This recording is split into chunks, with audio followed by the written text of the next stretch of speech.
My name is Adrian. I will be your examiner for this part of the test. What is your full name?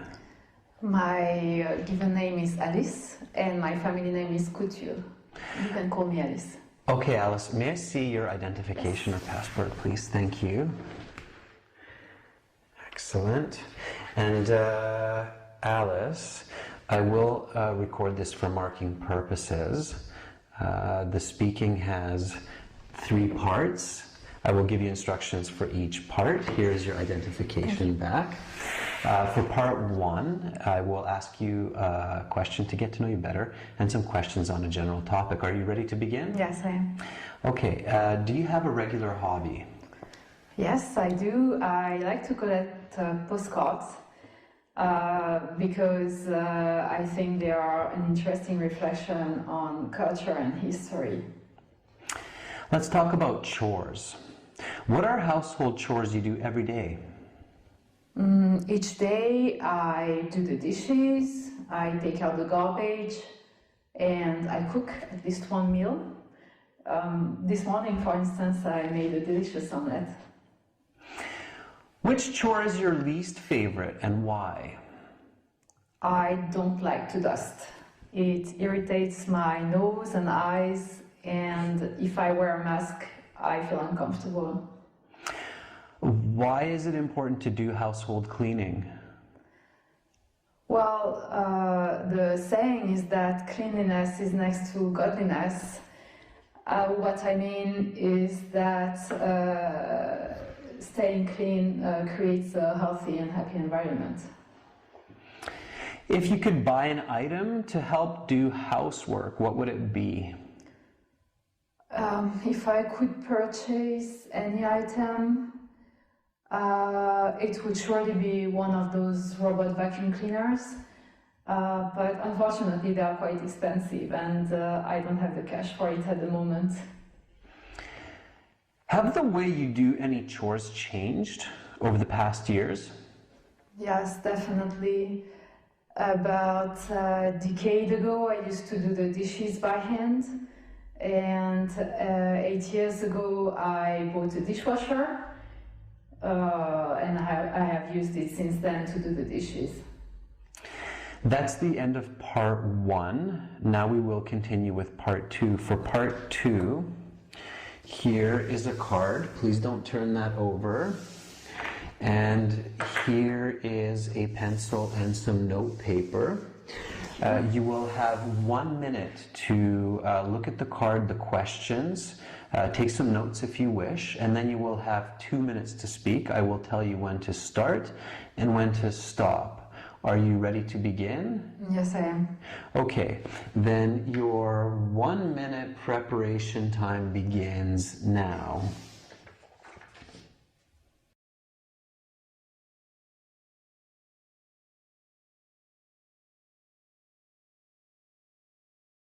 Okay, Alice, your 1 minute preparation time is up. Please begin speaking. A few years back, I had the idea to open a special type of vegetarian restaurant that would specialize in French cuisine.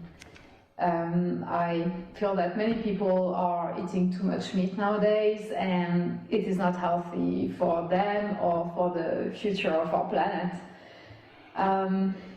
Also, I feel that many people have no idea how delicious vegetarian food can really be. And in fact, there are many dishes, French dishes, that have lots of flavors and contain no meat, such as onion soup or ratatouille. I had this idea because I often see my family and friends eating meat 2 or even 3 times a day, and I really want to bring awareness on how unhealthy and unnecessary this is.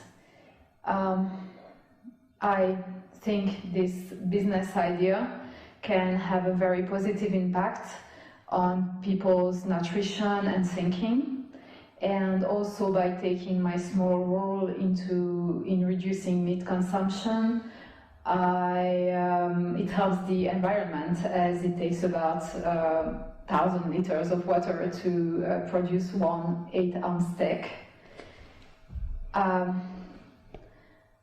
Of course, to make this idea into a reality, I not only need about 100 grand of startup capital, but I would also need a good location, advertising, a head chef.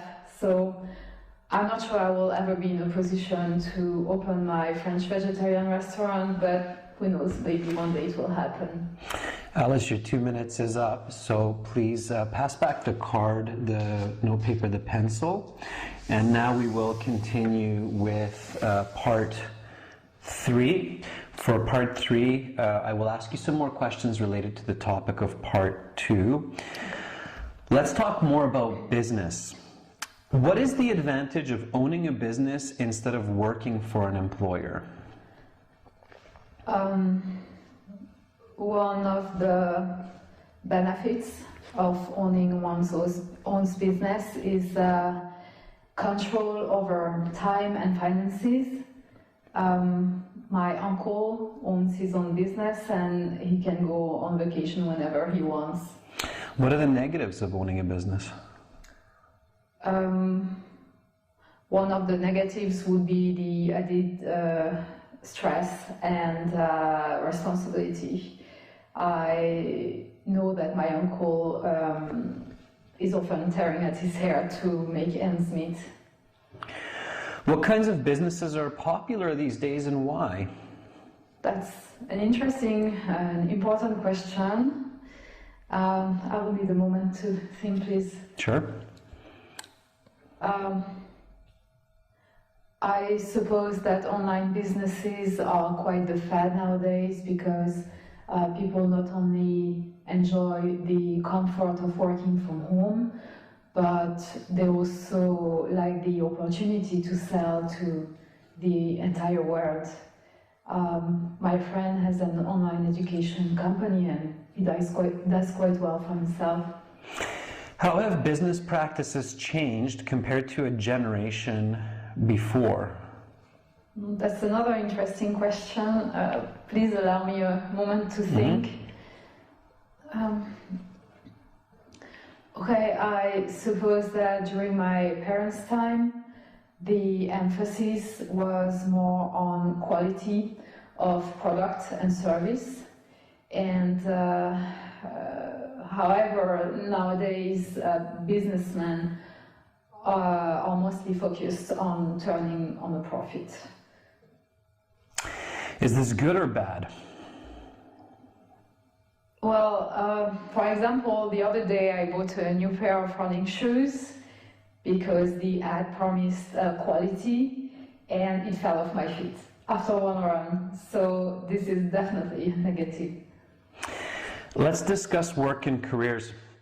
Many people have 3 or more careers in their lifetimes. Why is this common? Both achievement and money are reasons that people switch jobs several times during their working years. My dad, for instance, started out as an electrical engineer, and then he built his own business. After that, he sold his business and he went into consulting. He did this to make more money, but also because he liked maximizing his knowledge for the betterment of society. What is needed for a person to have a successful career? I think the main factor for someone to be successful in their career is passion for the work. Being motivated by money only is not enough. What is the best way to achieve this? I would say that in most cases, people should really love their job, so that they always put in the extra effort. If a person wants to change careers, what is good advice to make this transition go smoothly? Firstly, a person should make sure that they truly want a new direction in their employment and that it's not just a sudden decision. Secondly, they should remain in their current position before switching jobs so that they don't go into financial trouble. In my case, for example, I was offered a senior manager position before I gave up my administrative position at my last company. That's the end of part 3. That concludes the speaking portion of the IELTS exam. You will have your marks in about 2 weeks' time with the other sections of the test. Make sure to take your identification with you. Don't forget that. And have a wonderful rest of your day, Alice. Thanks a lot. Okay, thank you. Bye-bye. Bye. So why does this student get a full band 9 for her performance? Well, number 1, her speaking is very natural. Her diction is clear. It's easy to hear that she does not use templates or memorize sentences from a book to try to get a high mark, but rather her true English skills. She takes natural pauses, uses fillers naturally, corrects herself when she makes a mistake, and it's very easy to understand the pronunciation of her words. Secondly, her responses are complex. She uses coordinating, correlative, and subordinating conjunctions to join her ideas. As well, she uses adjective clauses, idiomatic language, and phrasal verbs throughout the interview. Finally, her responses are cohesive and coherent. She answers all questions completely, clearly, including smooth-flowing examples to back up her explanations. In addition, she joins ideas among answers. This is what you need to do the next time you sit for your interview to get a band 9. Now remember, before you walk into the interview, create a mental checklist. 5 minutes before you enter that room, in your head, think, okay, stay calm. The examiner is my grandpa or my grandma. I have to be respectful, speak loud, and in full sentences. I need to use correlative conjunctions, like not only, but also. I must give examples, smooth flowing examples to back up my explanations. I have to remember to use my notes and look at the cue card, not just in my 1-minute preparation time for part 2, but during my 2-minute response time to make sure I don't miss any of those questions. All right, make that mental checklist the next time you go for your interview, and that